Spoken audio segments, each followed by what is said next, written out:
What's up, guys? It's a little quick video about Pat Riley's comments. Basically, this is gonna be a very quick video, actually.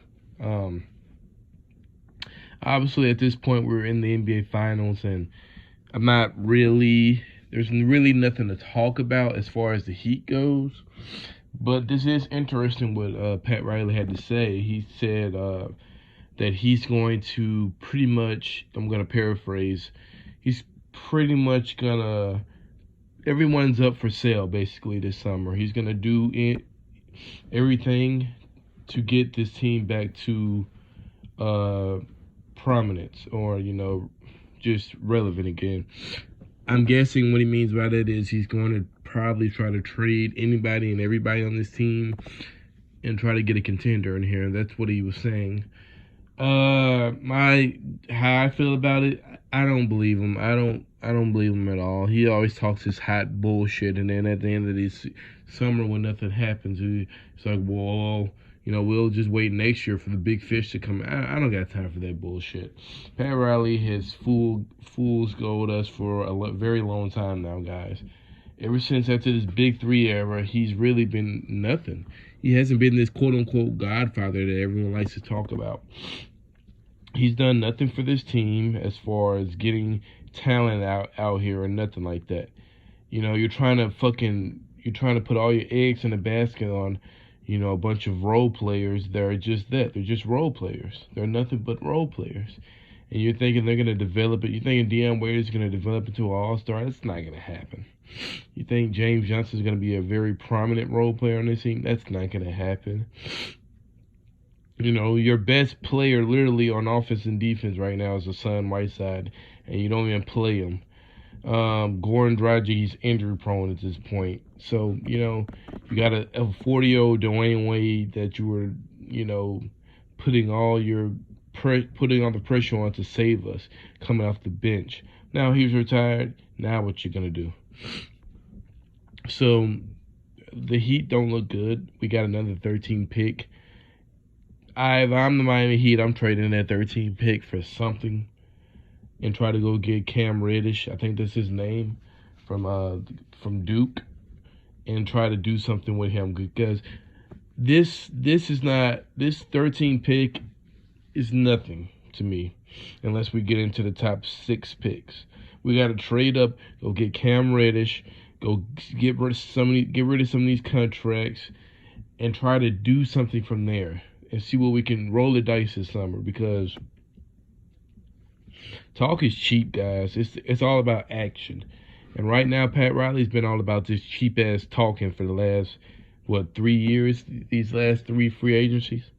I remember when he let Dwayne Wade go, and they said bringing back James Johnson and Dion Waiters and signing them on these dumbass contracts was going to get us into the door of the playoffs.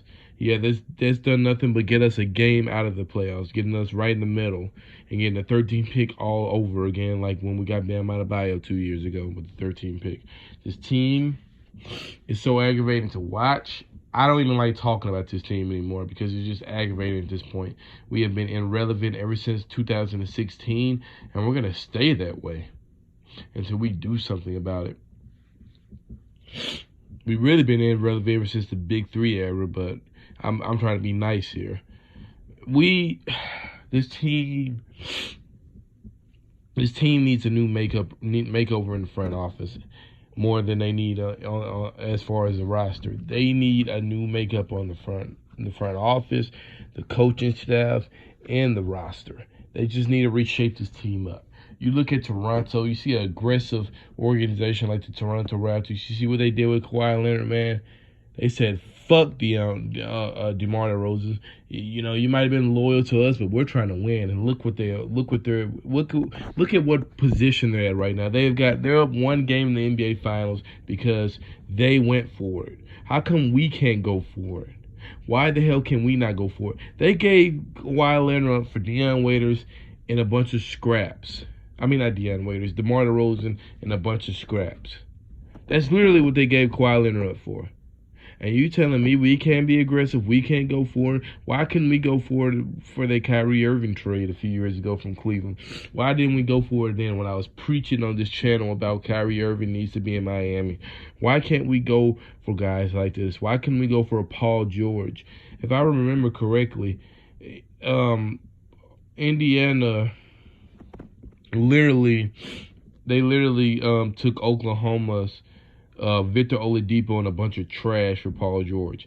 A fucking steal. What about that Jimmy Butler trade to the Chicago Bulls? They took Zach LaVine and a bunch of trash for Jimmy Butler straight up. Man, then it was traded to Philly, but you get what I'm trying to say. We're one of those teams that we don't want to go for it. It's like we just can't go for it. There were rumors about us, planning to get John Wall for Gordon Dragic or somebody, but the deal fell apart because he got injured. He got Achilles injury or a calf injury, whatever. How true I think that is, I don't know. But it's just the point that we are not aggressive. The Rockets were aggressive against James Harden years ago. And then look at what he's at now. I don't like James Harden's style of play as much, but you get what I'm trying to say. We're one of those teams that's not aggressive. You got to be aggressive to be a contender. You can't just sit pat Riley. And yes, I did that on purpose. You can't stand pat. You got to go for it. Because obviously we're not looking to rebuild, so we might as well just go for it. Go for it. Don't sit here and put all your eggs in one basket and think Gordon Dragic and Hassan Whiteside and Dion Waiters and James Johnson is going to carry us to the promised land, because that's not going to happen. We are literally missing one games out of playoffs every year. Every other year, it seems like. I remember when Chris Bosh got hurt the first time, and we missed the playoffs by one game. And then I think that was the year after. I'm trying to remember. I think that was the 2015 season. I don't know. And then the next 2 years we missed another game we missed the playoffs by another game. And then we got the Bam Adebayo.